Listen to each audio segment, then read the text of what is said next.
All right, welcome to the Central Coast International Film Festival. My name is Sebastian Sage, and I am here with these two lovely filmmakers. Tell me your name and the film that you have represented here today. Yeah, my name's Timothy Blackwood, and I'm here with Badmouth Grandma. Badmouth Grandma, and you are, sir? I am Kim Bro, and I'm here with Badmouth Grandma. Nice. And you, sir, were the director, I believe. Is that correct? Yeah, writer-director. Writer-director, and you were one of the stars, right? One of the supporting actors, yes. Nice. That's great. Tell us a little bit about what inspired you to make this film. This was made as actually part of a 2-week film competition. Right. Oh, nice. Yeah, so we had 2 weeks to make this film, to write it, Right. produce it, edit it, and turn it in. Right. And we had to make it relative to a theme, and the theme was freedom dies unless it's used. And I met Kimbrough through this competition, and then cast him in the movie. Nice. And he's amazing. And it's actually about a comedian who's struggling to come up with he gets the opportunity of his life to perform at a amazing comedy club in LA, but he only has 4 hours to prepare his act because he's replacing someone. And his roommate won't let him get any jokes off, as he's practicing. Little did I know, when we brought Kimbrough in, Kimbrough is a professional comedian. Wow. He's been doing comedy for decades. He has his own comedy school, and then he stars as the agent in the movie, and he's so funny. That's great. Kimbrough can talk a lot about comedy. Right. Like Yeah, I mean, one of the reasons why I love the film, because I teach stand-up. I've been doing stand-up for 40 years. Wow. And in that, I tell my students, do not run your material with civilians. Right. Only with comedians and other open micers, because they're not going to filter anything that you might want to try that's going to be disrespectful or offensive. You have to flush that all out. You have to work it all out. Comedians are the last line of defense and are the court gestures of society. So you're supposed to touch on all those topics and issues that rub people the wrong way, because they're trying to sweep it under the rug. Our job is to take it out from under the rug and show the people, hey, look, there's dirt under the rug. There's dirt on top of the fan, and we need to address that, because that's important. And his film, without us even knowing each other, hit that nail on the head. You got your roommate telling you all the hot words, hot topics, hot issues that he's putting on the board to do material about. His roommate is like, nah, you don't want to do that. Nah, you don't want to do that. You know, it's like, you know, and he's justified it by like, oh, my uncle with disability. It's like, oh, you know, it's like, so he has reasons why he shouldn't do it. But as a comedian, a court gesture, he needs to do material on those topics. And that's why I love when I read the script. I was like, this is what I teach.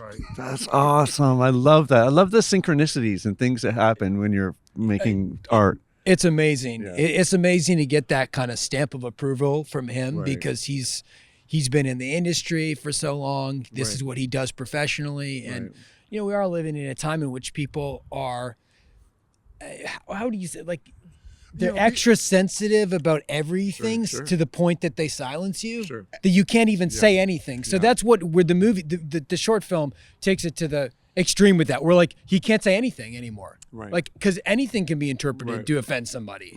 Right. And I don't think people are extra sensitive. What I think they are is looking for a platform, a soapbox to get on because it's trendy.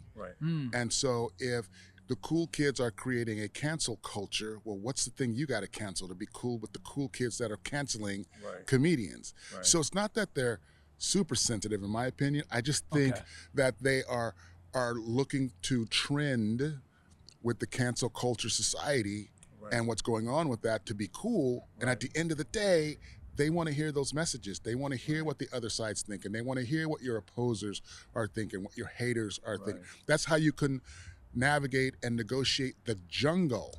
If you know what your carnivores think about you. If you know what your predators are planning for you.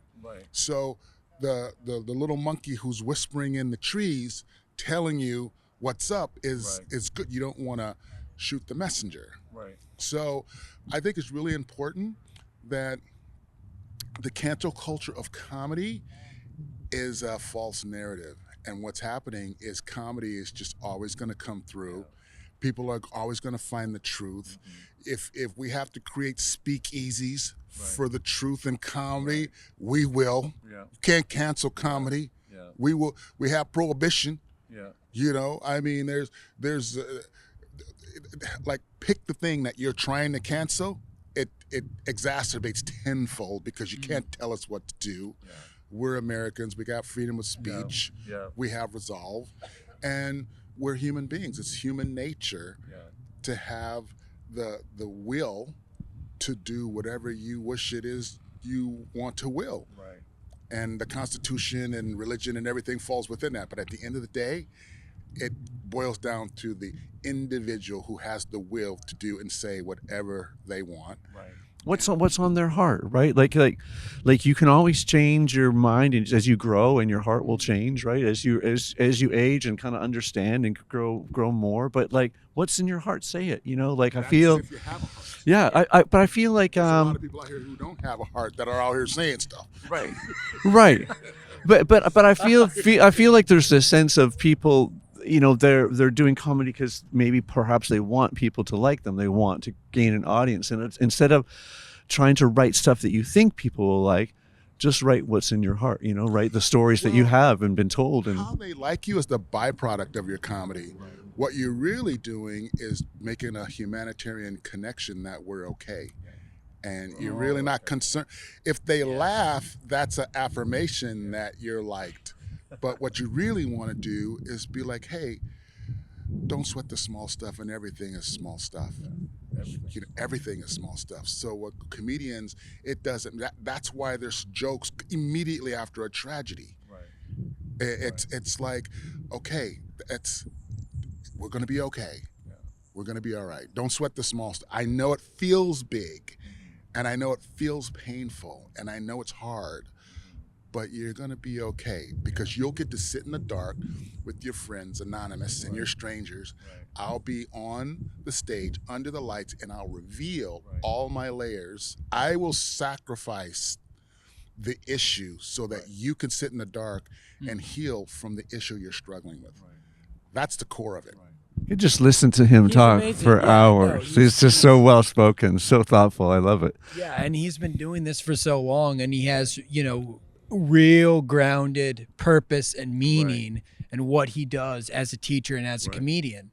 You know, it's founded in something very, very deep and very powerful and beautiful. Yeah, I got into comedy to be liked, but then once I was in it, I realized it's a much bigger calling, a much bigger field, a much heavier mission, and you're sacrificing a lot more than you thought you signed up for. What got you guys into filmmaking, comedy, and stuff like that? Can you talk a little bit about like directing and writing? What have you been doing it for long? Is it recent? And what inspired you? I mainly make stories about real people or based on real people. And, you know, so I really just, you know, they're people that have extraordinary, they're exemplary, they're in the virtue that they show others and how they tackle adverse situations and things that they've overcome. And I just feel like they show us the best of who we can be as human beings. So that's the type of stories I largely focus on. But I wanted to do something fun, you know, and those types of stories are what I've really dedicated my life to. But at the same time, I wanted to kind of step away from that and be able to, just for this little short film, that is, and do something. It's entirely creative and kind of more my goofy self, you know, like just being able to be goofy, not overthink stuff, not have to make something super.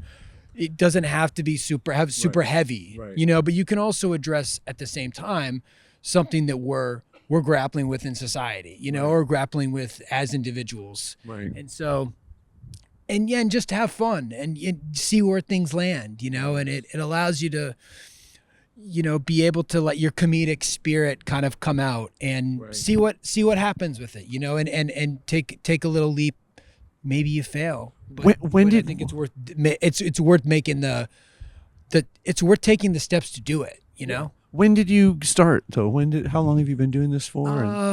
Yeah, it's probably been like about the better part of 15 years. I mean, I started kind of like in college and just making little films and that type of thing. And then things started to become a little more professional and I got better at what I did and started to not make the same mistakes that I learned from. And then I got to meet this guy. And here we are at a film festival playing a movie. It's awesome. This is like our 4th or 5th festival too. For this terrific. little, competition. 2 weeks film we did in 2 weeks. So it's just like fun, you know? What inspired you to get into comedy and acting and doing films like this? You know, I always was a class clown as a kid, and the family reunion, mocking the uncles and the aunts and making fun of everybody. I could do their voices and their mannerisms. And, you know, in the beginning, I wanted to get the laughs to be liked. But then as I got older, in the environments that I was in, I realized that comedy was a very advantageous tool to diffuse a lot of some intensity that happens in those environments. And so now I would use comedy as a tool to diffuse a lot of those situations. And people have come up to me, they're like, man, if you hadn't stepped in there and been like the lampoony, kooky dude that came in and got people laughing, this place would have been burnt to the ground. You know, so I, you know, I was always that guy. And then I DJ'd in high school, so I was very comfortable on the microphone and dancing and all that back in the day. Amazing voice. Doesn't he have an amazing voice? And I could do some zingers, and I got hired to, to do weddings, and I would make the grandmas laugh and the wedding party. And then my wife at the time, she's like, you know, you're really funny. You should really try to do stand-up. What? I love that. And she signed me up for an open mic without me knowing.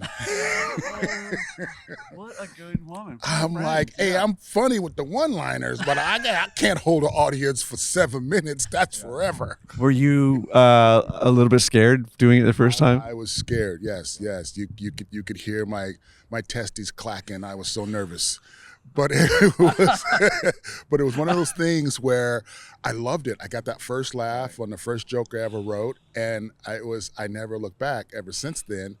And then fast forward 20 years later, once I started headlining and traveling and touring, doing cruise ships and colleges and all these radio shows, I got a camera and a lab, and I started recording my sets just so that I could go back and get better at some of the jokes that maybe I missed or I delivered wrong or I got a laugh I didn't know I was supposed to, and I keep that in a spot.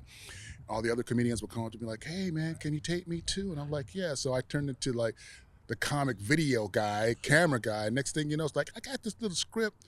You got the camera. Can you shoot my thing? I'm like, yeah, sure. And I would shoot. I'd be like, man, you guys suck. Like, who wrote this? Who's acting? Who's directing? I'm like, I could do. So I was like, let me punch this up for you. And then I would just, rewrite it, and I would direct it. Next thing you know, it's like, I'm a filmmaker. I don't even know I'm a filmmaker. Wow, I love that. It's just something that sort of, I always think is like when you chase your dreams, or when you follow your dreams, they lead to more dreams. You know what I mean? Like all of a sudden you're like, oh, I never even saw that coming. And it sounds like that was a little bit of your journey. Well, no, we have our dreams. Right. But they make babies. The dreams. But the reality of what your dream is supposed to be finds you. Right. It's like I dreamt about this, but until I got out and started doing comedy, and like it found me. Right. And then it's like next thing you know, I got pulled into what found me. Yeah. And really never look back. It's been a blast. And, I've done some really cool stuff, been able to work with some brilliant young talent and create some lifelong relationships. And just the byproduct of what we do, to see people laugh on the screen with something that, we collaboratively put together, is very rewarding, especially as a comedic creator, writer, producer, director, and stand-up, obviously. It's very rewarding. What's next for you two lovely gentlemen? I got a couple irons in the fire, so to speak. Do you want to speak about that a little bit, or just give us I'm going to carry on with, telling stories about real people, and there's a couple short documentaries that I will probably shoot in the summertime. Cool. And there's a little comedy script that I'm mulling over. Nice. So I love that you're doing documentaries and narrative stories. Tell me a little bit about that. Have you always done both? Has it been something, were you drawn into one and then discovered the other after? I started with docs and then started to move into narrative. Right. And, I love both, yeah. Me too. I keep getting calls for Right. docs. So Right. But it seems like directors mainly do one or the other generally. Like they Yeah, specialize in one or the other and they Yeah. don't cross over. I love that you're doing the crossover. I think there are, in both situations you're a storyteller, but Yeah. I think that, I think some people do have a difficulty, docs take a long time Right. and you have to, there's a certain way of, I think, being with your subjects. It's really important. I think it's a Right. really sacred relationship Right. and it's important that it never feels transactional, Right. that you're really honoring that person. And you can make yeah. sort of people that aren't typically in front of the camera, you can actually make them sort of get them comfortable too. I imagine that's like a Yeah. challenge too. Like they're not like, you're trying to interview them, you're like, calm down, relax. Like, It is, but they get used to it. Do I they? mean, it's like I just put a lot of investment in the people that I work with. Right. That's nice. A Creating lot of nice time vibe on in set. our relationship. Right. Yeah, it's Right. super important. Right. How about you? What's next for you, mister? Hold on. Can we make it less aggressive? Like, can you guys open up a bit? Yeah. Oh. There you go. Okay. Okay. Tell, yeah, thanks for that.